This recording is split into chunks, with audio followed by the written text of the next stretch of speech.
हमने लिखा है इंपरेटिव सेंटेंस का definition. A sentence that expresses a command, request और advice is called imperative sentence. पता चल रहा है एक वाक्य जिसमें आदेश को निर्देशित करता है या आदेश के बारे में व्यक्त होता है। ठीक है, आदेश व्यक्त होता है। रिक्वेस्ट मतलब निवेदन होता है या विनम्र प्रार्थना होता है। ठीक है, प्रार्थना हो गया या सलाह कोई चीज दिया जाता है उस वाक्य में। जैसे हम वाक्य बोले, जैसे नहीं बोलते हैं सिट डाउन, सिट डाउन, बैठ जाओ। आदेश हुआ कि नहीं होगा? समझ आ रहा कि नहीं आ रहा? सिट डाउन, स्टैंड अप, आदेश दिया जाता है, खड़े हो जाओ।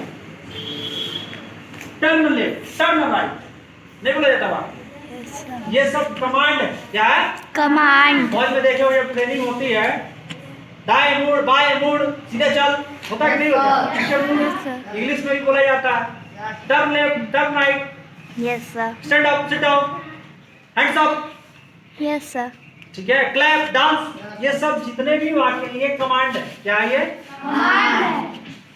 ठीक है, yes sir. Stop it frequently मतलब इसे तो कर रोको, तुरंत रोको। स्टॉप इट एट वंस, तुरंत रोको, तुरंत रोको। इस तरह जब वाक्य दिया जाता है ना तो वो कमांड हो जाता है। तो इस वाक्य, ये जो वाक्य दो शब्द का ही वाक्य है, ये कैपिटल से स्टार्ट हुआ, फुल स्टॉप से रुक गया, ये दो शब्द का ही वाक्य बन गया। खड़े हो जाओ, बैठ जाओ, दाएं मुड़ बाएं मुड़, इसे रोको, ये काम मत करो, बोला जाता है ना। ये सब इंपरेटिव सेंटेंस है। क्या है ये? इसी तरह से रिक्वेस्ट जब किया जाता है, जैसे please give me your pen, कृपया अपना पेन दीजिए, या कृपया अपना पेन मुझे दो। ठीक है, तो ये क्या हो गया? रिक्वेस्ट हो गया। समझ आ रहा है कि नहीं हो गया? समझ आ रहा है कि नहीं? ओबे योर पेरेंट्स, तुम्हें अपने माता पिता की बात माननी चाहिए, तुम्हें रोज सुबह उठना चाहिए। ठीक है, रात में जल्दी सोना चाहिए, सुबह जल्दी उठना चाहिए। ठीक है, you must wake up in the morning, you must wake up early in the morning. ये क्या हो गया? ये एडवाइस। क्या हो गया? ये एडवाइस। एडवाइस हो गया, सलाह हो गया। और जब ये बातें कही जाती है तो इसी तरह के वाक्य कुल मिला जुला के क्या कहे जाते हैं? Imperative sentence. क्या कहे जाते हैं? Imperative sentence. समझ है कि नहीं आया? Yes sir. दुकान पे जाते हो, अंकल जी थोड़ा टॉफी दे दीजिएगा, ये क्या हो गया? इंपरेटिव। क्या है? इंपरेटिव। और वही कुछ लोग और जाते हैं, टॉफी दबो, थोड़ा पेन देना, तो आदेश हो गया, कमांड हो गया। तो कमांड वाला भी इंपरेटिव सेंटेंस है और रिक्वेस्ट वाला भी क्या है? Imperative sentence. समझ आ रहा है कि नहीं आ रहा? Yes sir. बोलो। Yes sir. और एडवाइस तो सलाह, जैसे आपको ऐसे करना चाहिए, आपको साफ सुथरा रखना चाहिए, आपको घर अपना साफ रखना चाहिए, ये सब एडवाइस, सलाह। डॉक्टर में बोलते हैं एक गोली सुबह खाना है, एक गोली रात को खाना है, ये सलाह देते, परामर्श देते, देते नहीं देते? Yes sir. ठीक है, आप जाइए, थोड़ा ख्याल रखिए, खान पान का ध्यान रखिए, अचार मत खाइए, तो सलाह ही तो देते हैं ना। Yes sir. बोलो, हम लोग भी कभी कभी सलाह देते, तुम्हें पढ़ना चाहिए, पढ़ोगे तो आगे बढ़ोगे। Yes. सलाह देते कि नहीं देते? तो ये सारे वाक्य किसमें आ गए? Imperative sentence. Imperative sentence. लिखे हम इंग्लिश में एक एक वाक्य, सामने हमने हिंदी में बताया। समझ में आ रहा है कि नहीं आ रहा है? Yes sir. डिफिनीशन याद कर लेना है, याद करने का भी तरीका है। अ सेंटेंस दैट एक्सप्रेसेस, तो तोड़ के याद करो। A sentence that expresses a command, request और advice advice is called imperative sentence. याद हो जाएगा, बड़ा आसान है। ये तो नॉर्मली सबको याद रहता है, इसका तो याद रहता है। तो ये बाकी चीज का थोड़ा मेहनत कर लोगे, याद हो जाएगा, नहीं हो जाएगा। नेक्स्ट टॉपिक को पढ़ने जा रहे हैं, क्या पढ़ेंगे? Optative sentence. क्या पढ़ेंगे? Optative sentence. यहाँ हमने लिखा है ऑप्टेटिव सेंटेंस। क्या लिखा हमने? Optative sentence. और ऑप्टेटिव सेंटेंस का मतलब हो गया इच्छा सूचक। क्या हो गया? इच्छा सूचक। मतलब इच्छा जब आता है वहां पे, जैसे लिखा हुआ है अ sentence that expresses a wish, एक सेंटेंस मतलब एक वाक्य जो इच्छा को व्यक्त करता है या इच्छा को दर्शाता है या इच्छा के बारे में बताता है, क्या कहलाता है? इच्छा सूचक कहलाता है। समझ आ रहा है? Yes sir. अब इच्छा देखो ध्यान से समझना, इच्छा क्या होता है? इच्छा इच्छा में क्या क्या आता है? आशीर्वाद आता है। क्या आता है? आशीर्वाद, श्राप, आशीर्वाद भी आता है, अभिलाषा, श्राप भी आता है। श्राप।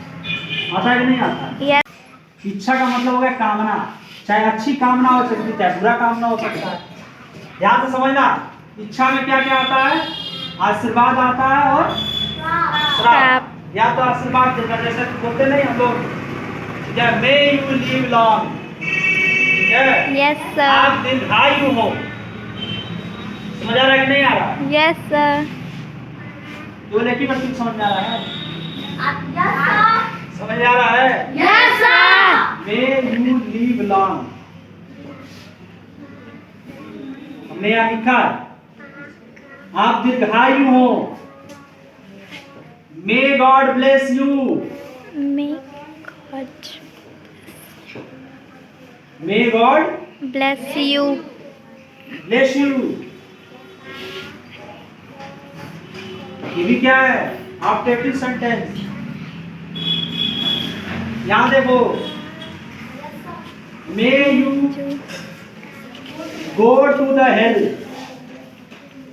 भगवान करे कि तुम नरक में जाओ। हेल मतलब नरक होता है, ठीक है? Yes sir. भगवान करे कि तुम नरक में जाओ। ये श्राप, श्राप है कि नहीं है? Yes sir. हाँ? बोलो। Yes sir. Achieve, achieve immense success in your life, यह आशीर्वाद हो गया। आप अपने जीवन में अपार सफलता को हासिल करें। समझ आ रहा है कि नहीं आ रहा? यस तो ये सर। सारे आशीर्वाद हो गए। Yes, live long my king, मेरे राजा आप दीर्घायु, ये आशीर्वाद दिया जाता है। क्या दिया जा रहा है? आशीर्वाद। बड़ा वाला वाक्य इसमें था। देखो ध्यान से समझो। Yes sir. नहीं लोग, जुग जुग जियो मेरे लाल, नहीं आशीर्वाद देते हैं लोग, यस मेरा लल्ला जुग जुग जियो, आशीर्वाद है। क्या है? आशीर्वाद। अब भगवान करे कि तुम्हारे मुंह पर कीड़े पड़े, ये क्या हो गया? श्राप। श्राप। तो श्राप हो चाहे आशीर्वाद हो, दोनों कौन सा सेंटेंस है? Optative sentence. हालांकि ये सब बोल नहीं रहे हैं, ये समझाने के लिए बता रहे हैं, ठीक है? यस ये भी सर। समझना कि हम तुमसे कह रहे हैं, ठीक है? यस। क्यों समझ में आ रहा है? Yes sir. तो ये समझना बहुत जरूरी है। जब कोई वाक्य जो आशीर्वाद देता, जब कोई आशीर्वाद दे, जुग जुग लिया जियो मेरे लाल, गांव में देहात में बोलते हैं, यस खूब सर। बढ़ा, खूब आगे बढ़, खूब फुला, खूब गदा। लोग आशीर्वाद देते कि नहीं देते हैं? Yes sir. फुला, दूधो नहाओ तो फलो, ये आशीर्वाद है। क्या है? आशीर्वाद। बात बोले समझना, ऑब्जेक्टिव सेंटेंस बोल रहे हैं। क्या बोल रहे हैं? Optative sentence. ऑब्जेक्टिव सेंटेंस बोल रहे हैं। जब ये बात बोले सर, ऑब्जेक्टिव सेंटेंस क्या है? Optative sentence. Objective sentence. समझ आएगा कि नहीं आएगा? Yes sir. हाँ, दूधो नहाओ तुम तो फलो।